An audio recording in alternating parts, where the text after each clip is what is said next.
আসসালামু আলাইকুম দর্শক, পারভেজ ইলেকট্রিকের পক্ষ থেকে স্বাগত। আজকে আপনাদের পুরাতন ব্যাটারির মাপ দেওয়া দেখাবো এবং এই ব্যাটারিগুলো কি কি কাজে ব্যবহৃত হয় সেটাও দেখাবো এবং আজকে পুরাতন ব্যাটারি কি দামে বিক্রি হচ্ছে সেটাও জানানোর চেষ্টা করব। চলুন দেখি।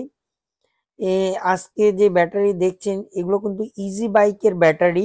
ইজি বাইকে ব্যবহৃত ব্যাটারিগুলো সোলার, আইপিএস, ইনভার্টার, অন্যান্য বিভিন্ন কাজে এই ব্যাটারিগুলো ব্যবহার করা যায়। আহ, আবার বড় বড় গাড়িতেও যেরকম বাস, মাইক্রো, অন্যান্য গাড়িতেও কিন্তু এই ব্যাটারিগুলো ব্যবহার করে সেলফ স্টার্ট দেওয়ার কাজেও ব্যবহার করা যায়।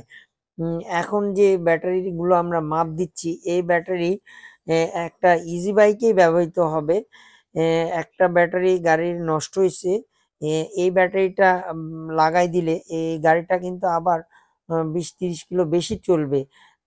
দেখুন, এই ব্যাটারিটা 9 পয়েন্টের উপরেই আছে। এই যে মাপ দেখুন, 10-এর কাছাকাছি, 9 পয়েন্টের উপরে আছে। একটা গাড়িতে 5টা ব্যাটারি ব্যবহৃত হয়।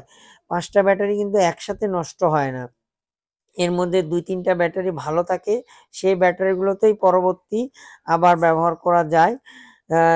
2-4-6 মাস আবার ব্যবহার করা যায়, গাড়িতেও ব্যবহার করা যায়। আবার বললাম যে সোলার, আইপিএস, ইনভার্টার বিভিন্ন জায়গাতেই ব্যবহার করা যায়। আর এই যে ব্যাটারিগুলো দেখছেন, এই ব্যাটারি পুরাতন যে রেট, আজকের পুরাতন রেট 1 পিস 7,400 টাকা। এই ব্যাটারিগুলো কিন্তু আপনারা আমাদের কাছে অ্যাভেলেবল পাবেন। কারো যদি সোলার, আইপিএস অন্যান্য কাজে ব্যবহার করার প্রয়োজন হয় তাহলে আপনারা যোগাযোগ করতে পারেন, নাম্বার দেওয়া থাকবে। আপনারা এই ব্যাটারিগুলো আমাদের কাছ থেকে নিয়ে ব্যবহার করে দেখতে পারেন। এই যে দেখুন, গাড়ির একটা ব্যাটারি নষ্ট হয়ে গেছে, এই ব্যাটারিটার পরিবর্তেই কিন্তু আমরা ওই একটা ব্যাটারি এই গাড়িতে লাগাই দিব। আহ, তাতে গাড়িটা আবার 20-30 কিলো বেশি চলবে। এভাবে রিপ্লেস করেও কিন্তু ব্যাটারি ব্যবহার করা যায়।